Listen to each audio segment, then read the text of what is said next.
Welcome back to the First Year Business Podcast. I am your host, Lashawnda Smith, and I want to talk to you new coaches out there.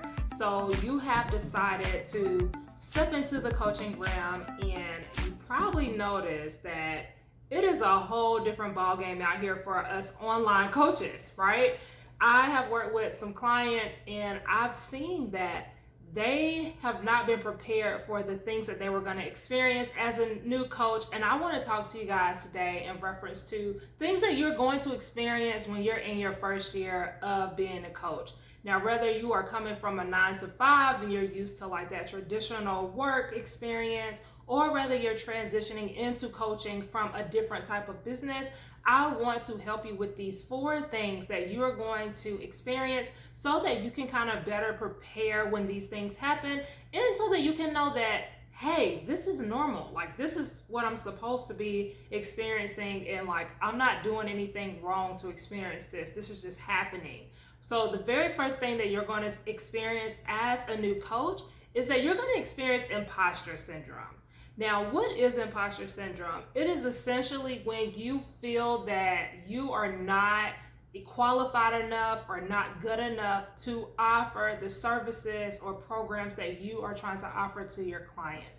When you start to feel that you are not in a position to be able to create content to educate your audience or put yourself in a position to be an authority figure in your industry, that, my friends, is imposter syndrome.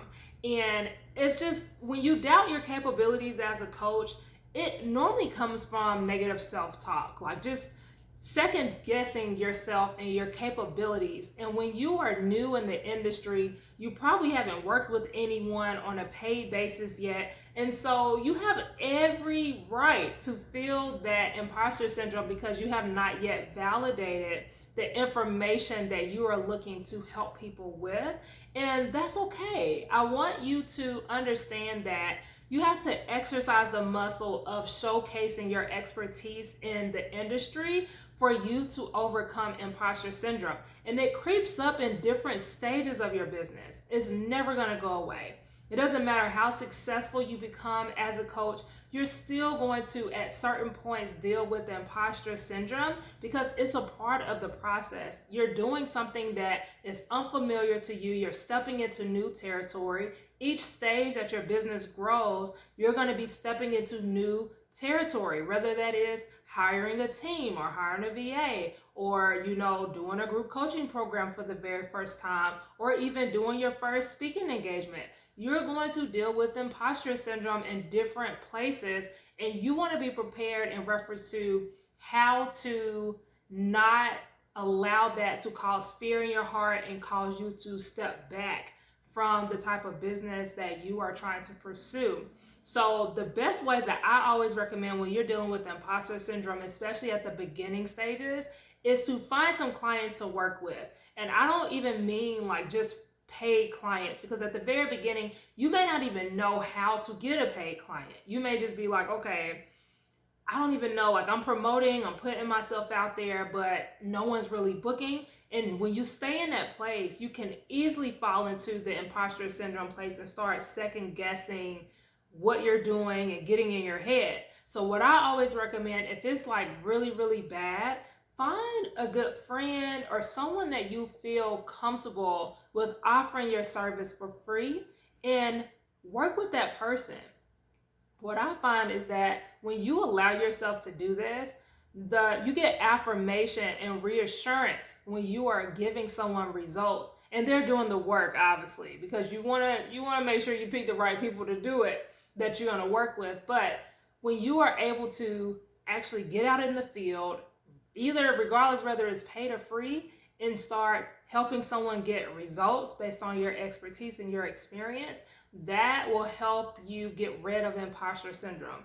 It's one of those things where you just have to exercise the muscle of just doing it and getting better, and you lose the imposter syndrome the more confident you get in your capabilities. And you get confident in your capabilities when you are implementing the same process over and over and over again and getting people results over and over and over again. So I guarantee you that you're probably not dealing with imposter syndrome at your job if you've been there for years doing the same thing, for example, because you know your job. You're like, you can't tell me that I don't know what I'm doing because I've been doing this for years. So it's the same thing that applies in your business. You will eventually get better at the area that you're experiencing imposter syndrome in right now, and then it will move on to a different area of your business that you're stepping into that you're not familiar with. So that's the very first thing. The second thing that you're going to experience is shiny object syndrome. And I actually have an episode coming out talking specifically about shiny object syndrome because a lot of us business owners struggle in this area. Basically, shiny object syndrome is constantly wanting to work on a new project, constantly wanting to add on a new business venture, constantly seeing something else that's new and shiny that you now all of a sudden want to pursue. This can even be like a marketing strategy. I find that I get stuck into shiny object syndrome when I am trying to do my marketing for my business. I may see one business model that does like the live launch business model, or I see another model that's like evergreen, and I go back and forth in between like, oh, this might be really cool, or oh, let me try this marketing tactic, or oh, let me try doing Facebook groups. And at the end of the day, I have learned that you gotta see it through. You have to pick something and you have to see it through and stop starting over. Every time you give into your shiny object syndrome, you are essentially allowing yourself to start over and take longer to see the results that you're looking for. So you really have to take care of this area, because if you don't, you will find yourself being in the same place because you have all of these unfinished projects and nothing is completed, nothing is launched, nothing is available for consumption to your audience or anything. So that's really, really important. Another way that you may be experiencing shiny object syndrome is through all of these social media platforms. So we know that there's so many platforms out there that's available for you to market your business. We have Facebook, we have Instagram, we have TikTok now. We have, what else do people use? We have Lemonade, which that's a brand new well, it's not brand new, but people are starting to learn about this platform. And people are trying to find ways to market on Lemonade. We also have YouTube. And then I wouldn't call it a social media platform, but we also have podcasting. You cannot do everything. You cannot be on all of these platforms at one time. You cannot actively pursue marketing on all of these platforms at one time. And so this may be the area that you're dealing with shiny object syndrome. Maybe you're seeing a lot of people have success over on TikTok, and you're like, well, my main platform right now is Instagram, but now I'm going to add TikTok into the mix and try to pursue TikTok. One thing that you cannot do is think that you can create reels from Instagram and assume that they will do well on TikTok, because it doesn't work like that. Just like you can't create content on TikTok and think that it's going to do well on Instagram Reels, because it doesn't work like that. Each platform requires a specific type of content, and even if it's in the same format, you have to think about the realities that there's a different want and desire on different platforms. And so what may work on Instagram may not work on TikTok, and what may work on TikTok is definitely probably not going to work on Instagram.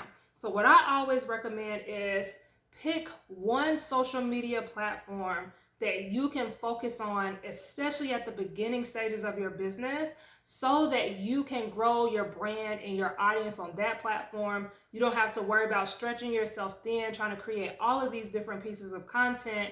You could just focus on creating content for that one platform. And then whenever you are able to hire out, like hire a VA or something like that, now you can hire them to assist you in creating the carousels for Instagram or creating whatever back-end stuff you need to help you market your business, but you're not the one stuck doing all of this back-end work. So that's what it comes down to when you are new, or if you are in your business and you're a solopreneur, you're the only one doing the heavy lifting in your business. You got to pick one. Same thing with your offers. I struggle with this. I struggle with this.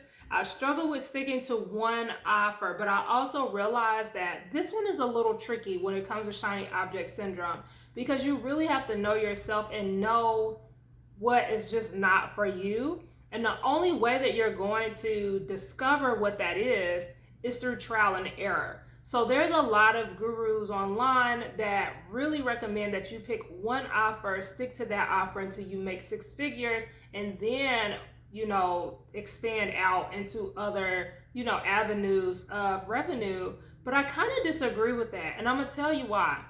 When you are in your first year of business, unless you have one offer that you are completely confident in, you already know for a fact that you're going to enjoy doing the work behind, working with your clients in that offer, I feel that you're doing yourself a disservice in reference to experimenting on the back end and figuring out what you like.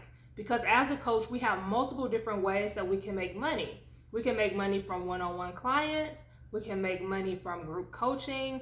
We can make money really from masterminds, which is kind of like a group coaching, but it's a little different.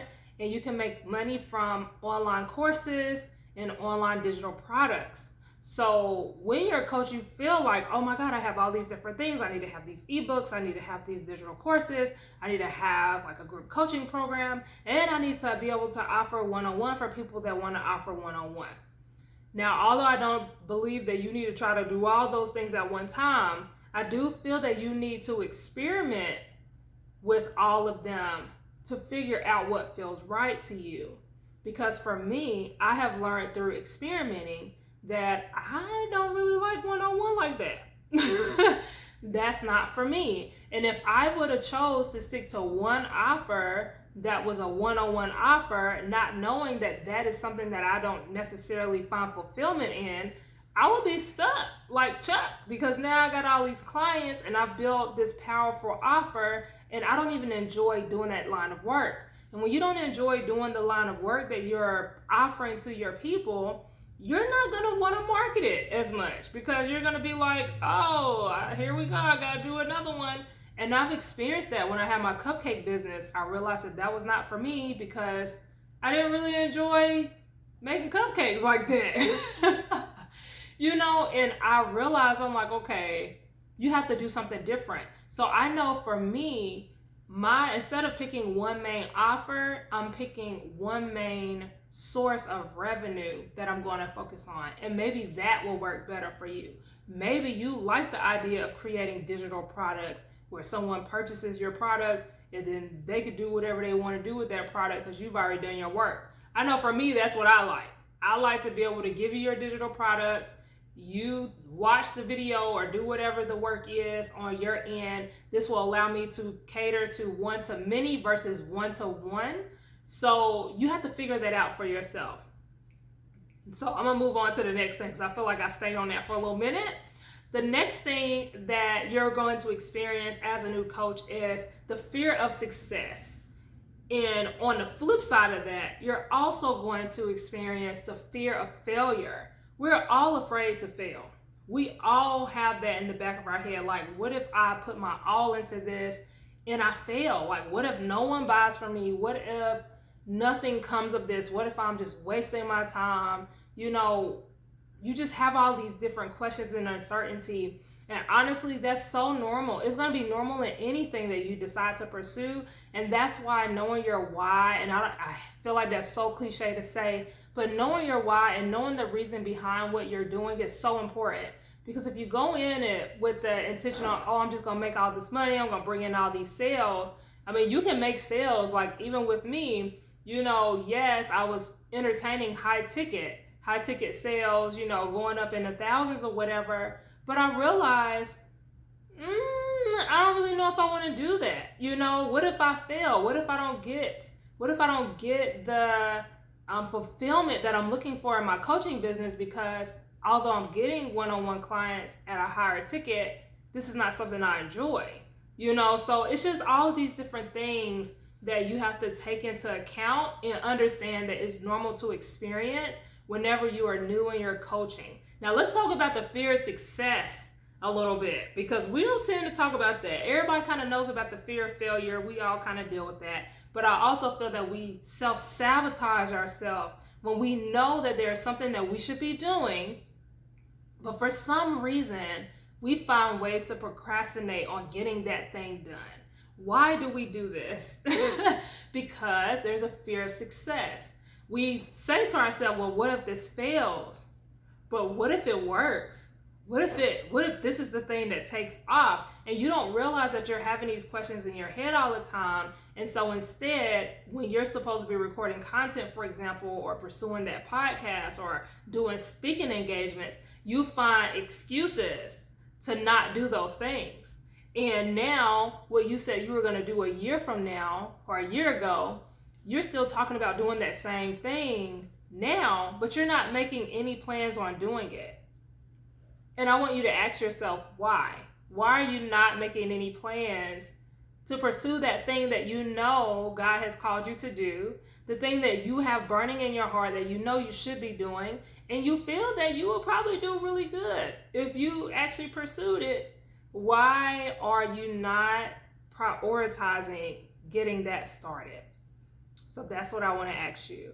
And then the final thing that you're going to experience, which is on a happy note, you're going to experience your first paid client.